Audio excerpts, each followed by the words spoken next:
Well, that last episode review was pretty rough, wasn't it? What do you say that we return to some more pleasant times? Because we have two good episodes today. Well, to be more accurate, one's good, one's amazing. But point is, we're not talking about trash in this episode review. Nope, that's going to be next time.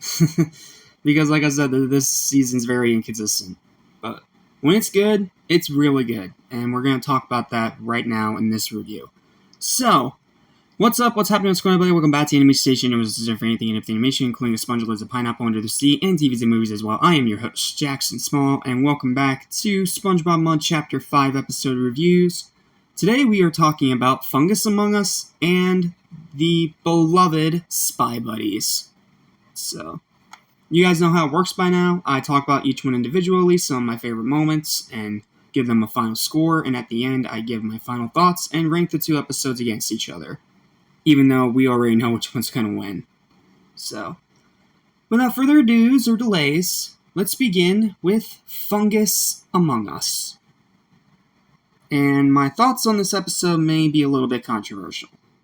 It's strange what time can do to an animated episode, right? What can first be a favorite of yours, you can rewatch it and suddenly go, oh, that doesn't hold up as well as I remember. Or in this episode's case where first watch, oh, it's garbage, it's trash, it's not good, it's just disgusting. But then you watch it after what happened in 2020, and it kind of gives you a new perspective. Trust me, when I first watched this episode, I hated it. I thought it was gross, I thought it was unnecessary, disgusting, and I could have swore when I first saw it, I almost puked. It's disgusting. It was a disgusting episode. And keep in mind, I'm a horror fan, so it takes a lot to actually gross me out. But, having watched it now with the hindsight of being one of the people that was lucky enough to survive what happened in 2020, it kind of gives the episode a new perspective. So, I'm going to try my best to elaborate on this as best I can, but I apologize if I miss any details. So, in this episode of SpongeBob Season 5, SpongeBob finds this ick on his floor. At first, he finds Gary trying to eat it, and of course he says, no, don't do that. Go eat your health organic food. And then after SpongeBob supposedly wipes it up, it ends up getting all over him, causing him to have an uncontrollable itch. And this ick, it doesn't come off in the shower, it spreads like absolute wildfire. And before you know it, SpongeBob is completely covered in this ick. And he still tries to go to work. A bad idea on his part. And Squidward sends him to quarantine. But not before a little piece of that ick sticks to the top of his head, which then ends up getting the entire Krusty Krab infected. Meanwhile, SpongeBob is under heavy quarantine in his own house, being stuck in this bubble, in this chair with these tubes attached to, pump oxygen through. And Patrick comes in, and this is one of the parts of the episode that I still find eye-rolling. They decide that, well, Patrick can't pop the bubble, but they can play a game with sharp, pointy objects. I'm sorry, that is just boneheaded. But anyway, after that happens, Patrick ends up making a new bubble for SpongeBob, and SpongeBob tries to return to work, but the ick has caused him to swell into a giant mess of ick-spewing nastiness. Just, ugh. I mean, props to the animators for making it so grotesque on a show that's supposed to be mostly aimed at kids. Like, holy crap, that is intense. And they end up popping the bubble because Squidward lets it slip that it was SpongeBob that gave him the ick, which led him to giving it to everyone in the Krusty Krab, including some random British guy. yeah, this guy's weird. And they pop the bubble, it gets everywhere, and then that's when Gary comes in and gives the episode's resolution and eats all the ick. And then, of course, Mr. Krabs being Mr. Krabs makes people only get clean for $5. So, yeah, that's an ending that fits Mr. Krabs, and it is an interesting ending. And it makes sense in the realm of SpongeBob, because we already established earlier that Gary can eat this ick and not have any of its effects. So, plot-wise, it is basic, and it does feel like a bit of a rehash of Suds in a way, but I think it's done in a way that makes it different. So, it talks about the importance of quarantine in a way that makes it suitable for children, which, I mean, props to everyone involved on the team. That takes a lot of skill to do that without getting too graphic. It is an episode about trying to teach children the dangers and to be aware of what could happen when an outbreak happens of, like, a flu or a special kind of sickness. Like, it's interesting. And what I also appreciate about this episode is that it's not very joke-focused. Outside the stupid bonehead moment with Patrick, and the one highlight I do have for the episode, which is when SpongeBob's trying to scrub the ick off of his head in the shower, and he makes the shampoo into an anchor shape, and it turns out the ick is still on his head in an anchor shape. Like, that is a funny little visual gag. But outside of that, and that one bonehead scene with Patrick, it's not really joke-focused. It's an episode that kind of takes itself seriously. It doesn't treat the sickness as a joke. It doesn't treat the illness as a joke. So, in other words, it has some semblance of decency. Thor, Love and Thunder. Sorry, I had to throw that out there. But, again, watching it with the hindsight of 2020 and what happened in 2020, it kind of makes the episode a bit more fascinating to rewatch now. Especially considering the fact that they tried to do an actual quarantine episode that was initially canceled and then brought back. And apparently this episode, The Quarantined Crab, was not very good. Even though I watched it and I thought it was alright. But I do admit it does need a rewatch. Heck, I need to rewatch a lot of SpongeBob the more I think about it. So, yeah, a bit of a longer review, but it's because this one is a bit more interesting than most. Like, it's an episode that when it first came out, it was trash, it was garbage, it was just disgusting. But now in hindsight, rewatching it after what happened, it kind of gives it a new perspective. It makes you realize what the creators were actually trying to do. And I think they did it in a pretty clever and unique way. So, because of that, I have flipped on the episode exponentially since I last saw it. So, because of that, I think the episode deserves a final verdict of a strong 7 out of 10. Not a great episode, it's still pretty gross, but it's serious, it's story-driven, it takes itself seriously, and it doesn't let jokes ruin the overall storytelling. So, props for that. However, it does have some pacing issues. The second act is a bit slow, and again, that scene with Patrick with the quarantine and the bubble, it's so freaking stupid and boneheaded. But outside of that, episode is pretty good. I'm not sure I can say it's very rewatchable, because like I said, it is still gross. But I understand what they were trying to do, and I give them props for actually somewhat nailing their execution. I think it's an episode that deserves a rewatch for you to draw your own conclusions. I don't think it's trash anymore, but I can't say it definitely doesn't have a lot of rewatch value. It's just a pretty good episode. I'll watch it when it's on, but I'm not going to actively revisit it. Just like I don't actively revisit 2020. Seriously, screw 2020 with a 10-foot pole. Okay. That was a really long review. Let's finish off with Spy Buddy. So, we all know this episode's incredible, right? We all know that this is easily among the best episodes of post-movie SpongeBob. Heck, I wouldn't be surprised if this isn't a lot of people's favorite episodes of the entire series. It is so funny, so clever, so unique, so entertaining, and just such a freaking blast to watch. I have always loved this episode, and it's only gotten better every time I see it. Especially now, having the hindsight of actually watching Mission Impossible. So, yeah, honestly, I think that makes the episode even better. And a lot like how in Graveyard Shift I said the more bad horror movies you watch, the better the episode gets. This one, it's like the more spy movies you watch, both good and bad, the better it gets.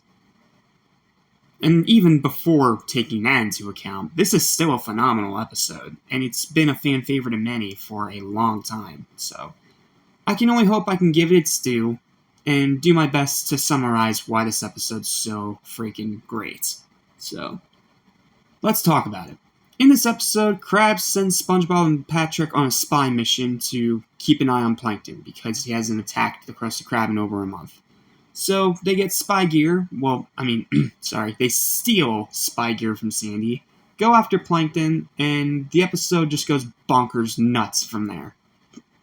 There are so many great moments in this episode that I had to pick 4 highlights, which I don't think I've done since I reviewed Dungeons & Dragons, so yeah, that lets you know the pedigree of this episode. It is a phenomenal episode. It's so funny, it is so well written, it's so memorable, and some of my highlights, well, they're direct homages to some of the best spy movies. Starting off with highlight number 1, which I put in the intro of this entire month, is the homage to 007, with, the iconic camera pan with the circle, and instead of having James Bond fire a gun at the screen, you just have SpongeBob standing there ready with a spatula. And it's even funnier when you find out that that was caused by Patrick looking at SpongeBob through a straw. That's a funny cutaway gag, I love that one.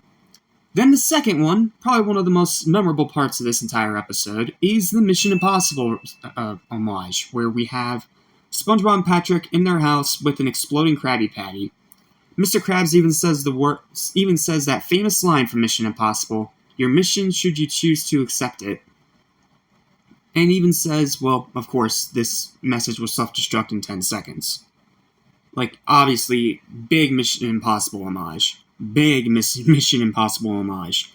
And the way it ends is even funnier, where to minimize the detonation, Patrick puts the exploding Krabby Patty in his pants and pretty much blows apart his entire bottom section. Like, it's not the first time that we've seen skeleton gags in SpongeBob, but it is hilarious. And the way they do it's funny too. And even Patrick gets a funny line in there when he looks down and sees that half of him's now a skeleton. He's just like, "That's gonna leave a mark." It's so funny. It is so funny. Then, for highlight number 3, this part's just funny. It's when, after setting Plankton on fire, and then trying to chase after him in a jetpack, they get in this big fancy Spy-Mobile car, that, I won't lie, does look a bit like a knockoff Batmobile. And they're looking at all these buttons, specifically Patrick, and he's like, let's see. Oil slick, smoke screen, self-destruct! Immediately hits the self-destruct button.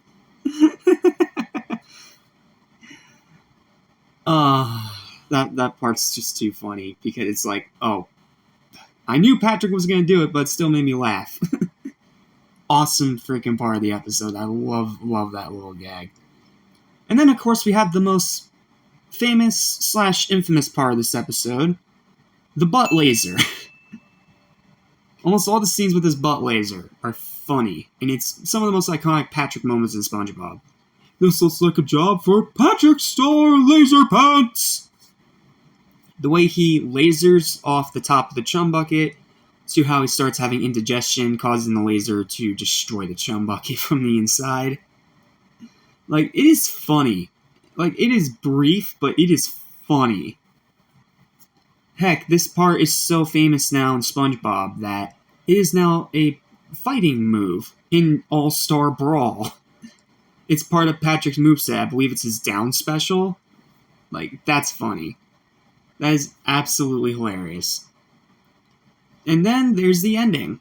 This isn't really a highlight because it's really confusing, but it's an obvious parody of the whole big reveal that happens at some of these spy movies. So, what happens is that Plankton goes to destroy the Krusty Krab, and then it looks like Mr. Krabs has won when Patrick ends up becoming a missile and pops the blimp that he's using. But then it ends up crashing into the Krusty Krab, destroying it. And then we get the actual twist of the episode where we find out that Plankton was Krabs the whole time, and that Krabs was imitation Krabs from season 2. Awesome callback. And we find out it was all a bet between them to see if Krabs could actually steal his own formula in just one try that Plankton has failed to do all his life. Like, it's unexpected and it's hilarious. And then, of course, we have the big lie revealed part of the episode where we just have everyone starting to pull their own skins off, showing that they are different than who they say they are. Except for Squidward. He just gets his face ripped off. Like, Patrick is SpongeBob. SpongeBob is Patrick. Then Patrick is SpongeBob again. Then SpongeBob is Patrick again. And then the episode ends with 2 Patricks, and you're wondering what the flying frick is going on. Like, it gets to the point of comical how many reveals that they do. It's hilarious. And that's this entire episode. It's hilarious. It's unique. It's creative. And it's so, so funny. Like, so funny. And if you're one of the people that's watched all the spy movies that it's homaging, you'll get the jokes and it'll be even funnier. The more spy movies you watch, the better this episode gets. Like, that's just a fact. It is an outstanding, phenomenal episode. It is many people's favorite of the post-movie episodes. And it has been praised by many people, including Gem Reviews on his best seasons 4 and 5 list. And even Mysterious Mr. Enter praised it in his top 25 best modern SpongeBob episodes list. So, I mean, you can't go wrong if even they like it. So, this is an awesome, phenomenal, outstanding episode that only gets funnier with every single watch. Final verdict for Spy Buddies is an easy, well-deserved 10 out of 10. Like, we all know it's a 10 out of 10. You know it. I know it. We all know it. It's one of the most beloved episodes of post-movie SpongeBob. Love, love, love this episode. And it only gets better every time I see it. Okay, and with that done, let's finish this off with final thoughts and rankings. While it is definitely clear what episode wins this battle, it's just refreshing. Because after the horrible stinky turds we had to deal with last time, now we get to wash the taste out of our mouths with 2 good episodes. 2 episodes that are worth watching, and 2 episodes that, well, are quality. And considering what we had last time, huge, huge upgrade. So, in second place, and it's not in shame, is Fungus Among Us. It's a pretty good episode. It started out really bad, but after what happened in 2020, in hindsight, rewatching it with that mindset, it did make the episode better. So, that's why it is second place. And then first place, I mean, come on. We know it's Spy Buddies. You know it. I know it. We all know it. It's one of the best episodes of post-movie SpongeBob. And that is going to be it for this episode review. So, thank you guys so much for watching. Please don't forget to like, share, and subscribe for more videos like this almost every single day. And stay tuned because we still have a long way to go with SpongeBob SquarePants because we've only gone through 7 of the 41 episodes of this season. So, I'll see you guys next time when, unfortunately, we have to dive back into mediocrity because we have to talk about boat smarts and good old what's-his-name. So, until that review, thank you guys for watching, have a sponge-tastic day, and I'll see you in the next video. Peace.